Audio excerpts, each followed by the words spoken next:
Your town is only as strong as its weakest link. This is something that is clearly seen here in the unincorporated community of Port Bolivar in southeast Texas. Port Bolivar has miles of beaches along the Gulf of Mexico, has wild bird sanctuaries, and has historical sites, and is located just adjacent to one of the most popular beach towns in Texas, Galveston. It's easy to think that this area would get a healthy dose of tourism from its neighbors to the southwest. But no.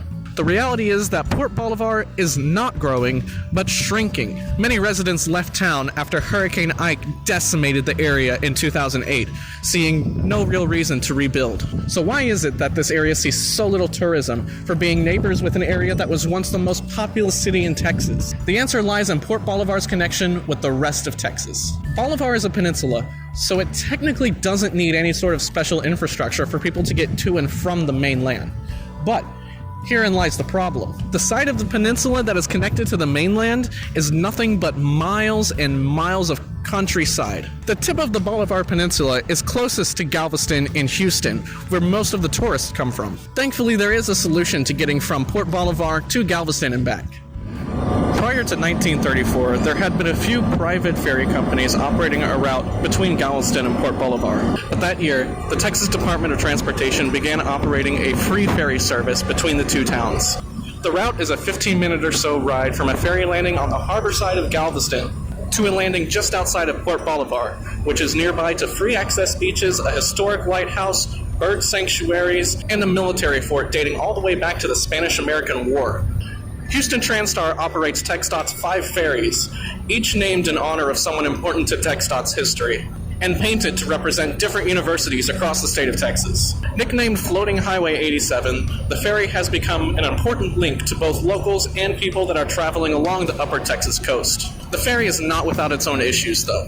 The route is severely underserved, while most of the time during the off-peak season, you can catch a ferry almost right away. During rush hour, drivers can experience wait times of up to an hour or more, and during the summer, the situation becomes even more abysmal for the ferry, with wait times shooting up to 2 to 3 hours on a regular basis, making a trip out of Galveston up towards Houston, across the Trinity Bay, and back down to Bolivar a faster option than waiting and taking the ferry.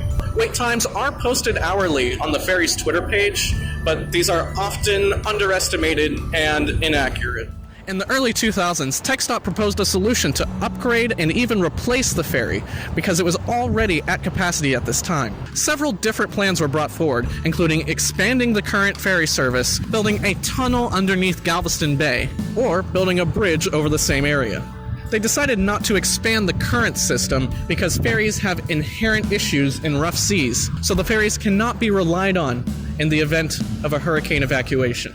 They opted to not build a tunnel as well. This was mainly due to the fact that because of budget constraints, they would need to enact size and weight limits. And because it's a state highway, that was a very unpopular choice. That left only one option, a bridge. 3 possible routes were laid out for a Galveston to Bolivar bridge, including the preferred route that they landed on, going from Pelican Island north of Galveston, using the Texas City Dike as a right-of-way, and on to State Highway 87 here in Bolivar. The project was plagued with financial issues from the start, mainly having to do with Galveston's inability to match funds from the state and federal governments for the bridge. The cost of the bridge was projected to be around $211 million back in 2002. The high cost was in part due to the operators of the Houston Ship Channel, who would require that the span have a clearance of 300 feet for oncoming ship traffic.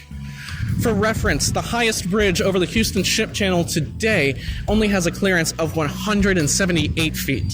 The Harris County Toll Road Authority proposed a toll bridge to earn back some of the additional funds, but this idea was also scrapped due to a lack of popularity among the locals. Additionally, if the bridge was a tollway, the ferries would still need to operate as a free alternative, eliminating the savings of $16 million in operating costs and negating part of the whole point of building the bridge. It was due to these reasons, among others, that the project was ultimately scrapped in 2007. Had a bridge been built, Port Bolivar may have seen significant economic and physical growth from the tourism opportunities that would have been brought to the area by ease of access.